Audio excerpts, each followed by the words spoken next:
today, we're actually going to be talking about what you can do to ensure that your team has the best chance of selling as many labor hours as possible, outside of ensuring that how your team performs and behaves. So the first thing that you need to think about as the owner is the attitude that you actually come into work with. Now, we would always be thinking that we don't want our team members to bring their personal lives into the workplace and have that affect them. So that's the first thing that you need to demonstrate as the leader as well. So if you've got stuff going on for you in your personal life, then you need to leave that at the door like you would expect your team to, and you need to show up ready to play every day. Of course, difficult, easier said than done, but you need to lead the way that you expect others to follow. So if you have that expectation of your team members that they're not bringing bad attitudes or the argument that they had with their partner last night into work, then you need to do the same thing as well. So the second thing that you need to do is, once you've ensured that there's enough work, is you need to make sure that you don't squeeze in too much work.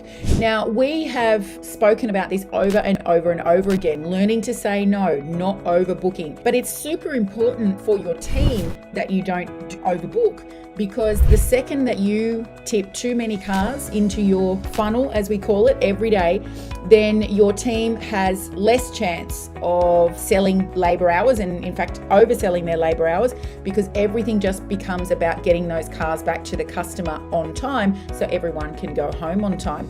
So if you're at the front desk, or you're between the workshop floor and the front desk, but you pop out to say, yeah, leave it here, we'll look at it later, without actually giving any thought to the fact that you're already chock-a-block for the day, then your team is going to be placed under stress, and you are responsible for that. So all of a sudden, everything's got to go up a level, and the thing that usually goes up a level first is stress. And the ironic thing about that is that when we did this poll last month asking you guys what you wanted to talk about, or what you wanted me to talk about rather, the second highest in the poll was stress. So you're obviously having issues with stress, and one way to reduce your stress in the workshop is to stop overbooking yourself every day.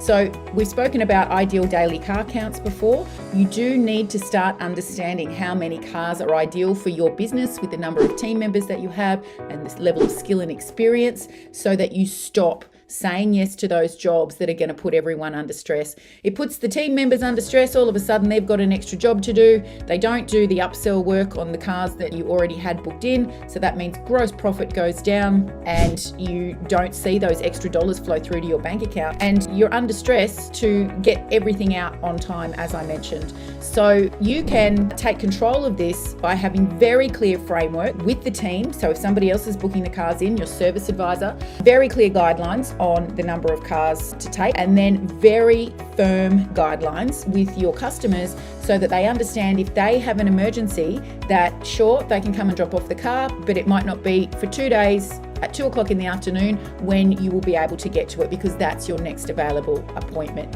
Now, it's difficult to get used to, yes, and you feel a bit sick in the stomach when you first start saying that, because you're worried that your customers are going to go somewhere else. But you've got to remember, those customers are coming to you because you do a great job. They've probably been coming to you for a while, and they trust you. They don't want to go somewhere else, so they will wait, but you've just got to have that conversation to let them know that they need to wait. So that will reduce your stress, and it will reduce your team's stress.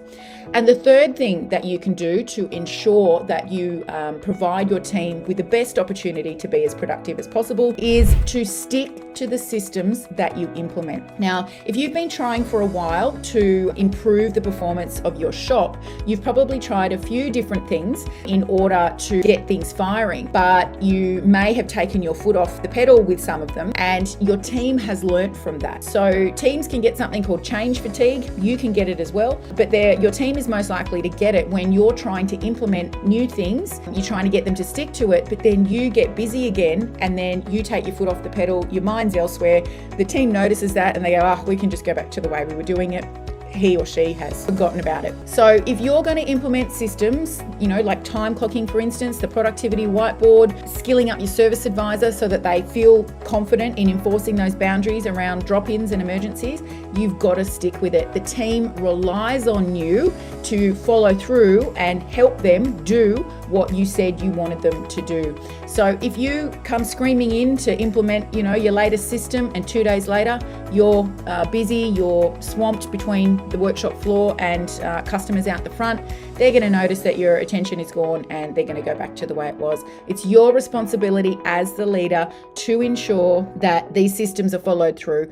And think about it for yourself. One day, that might be soon, or it might be 5 or 10 years' time, you're going to want to have time away from this business. And it's systems, successful systems, that make that work. So if you've been wondering why some of the things that you've tried have worked for a couple of days or a couple of weeks, but then everything went back to normal, it's because of you. It's because you didn't keep your eye on the ball to ensure that the team followed through with it. Things got busy again and the team just went back to the way it was with no repercussion from you. So they're the 3 things that you can focus on just as a starting point to ensure that your environment that you're providing your team is as productive as possible. So don't bring your own personal stuff to work, because you certainly wouldn't want your team members to bring their personal stuff into work and have it affect them. Don't squeeze in too much work, because you actually reduce your team members' ability to be as productive as possible and sell as much labor as possible, and parts as well with upsells. And stick to the systems that you implement. So if you want your team to follow through, you've got to follow through as well. You've got to stand up and be visible to be seen that these systems are staying in place and that they won't disappear when your attention does. Okay guys, I hope you found that useful.